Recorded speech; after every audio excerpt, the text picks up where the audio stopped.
Okay, so after I was done my news of the day, shortly after I was done my news of the day, and I started doing my jogging on the treadmill, news came out that is key, of course, to Leaf fans and just NHL fans in general. That John Tavares, with a broken finger, will be out a minimum of 2 weeks. He'll be reevaluated in 2 weeks.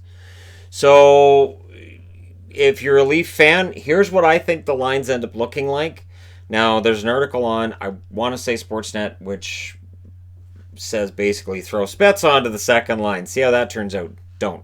Coming from a Dallas fan, don't throw Spets on the second line. Don't do that. So Kerfoot would move up to line 2, Shore to line 3, and Spets to line 4. That's the easiest way to do this if you're Toronto.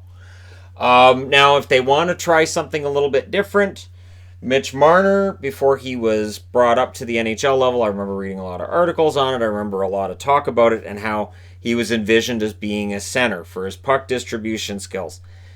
You can give it a shot, honestly. And here's why. So let's just say you're of the mind that the fourth line's been really good, the third line's been pretty darn solid, and you don't want to break that up. So Kerfoot would stay on line 3, Shore would stay on line 4, or Spezza, and you're rotating guys in and out. Nylander could then move here. The problem with that theory is Nylander or Marner moving into that second line spot, you then open up a spot on the wing, and then you might have to move Kapanen up. Now, Kapanen's being paid a decent amount of money, and that's the thing too. This is where these guys who are getting paid their money, they'll earn it. And that when a guy gets hurt, you should be able to step in and enable your team to be just as good as they were before the injury. It could get very interesting for the Toronto Maple Leafs if this injury goes on for an extended period. Again, he'll be reevaluated in 2 weeks.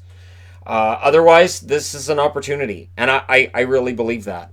You look at what's going on in Pittsburgh right now. When they lost Malkin after losing all those other guys, it was like, all right, so they're done then. The Penguins are done. This is it. That's the end of it. And in comes Lafferty and Blandisi, and all these guys come in, and you know what? They've played well. They've played well as replacement players, and they have helped to take Pittsburgh to that next level. So when Malkin comes back, they should be an even more dangerous team.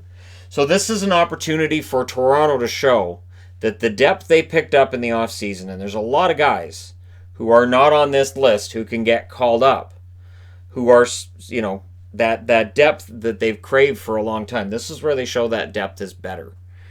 Part of the reason that Boston has been able to outlast Toronto over 7 games 2 years in a row is depth. So with Tavares out, now is the time to see. Is it better?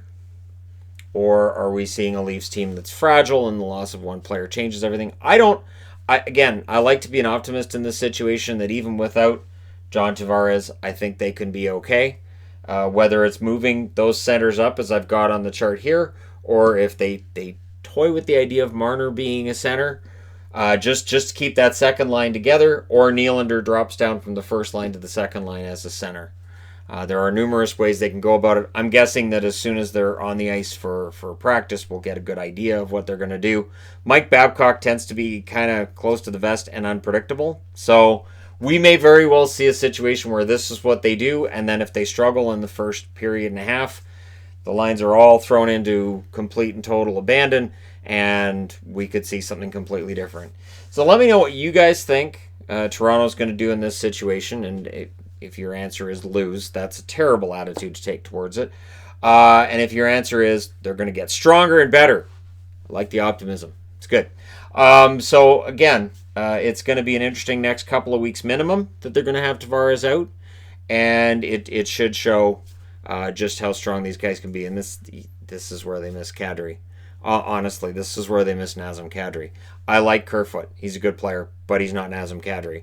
And as we've seen with Kadri with the Colorado Avalanche already early in this season, given the ice time and given the opportunity, Kadri's still a beast out there. So we will see how much they miss Kadri over the next couple of weeks, and we will see what they're able to do with this lineup or with any other combination of players who may very well come in.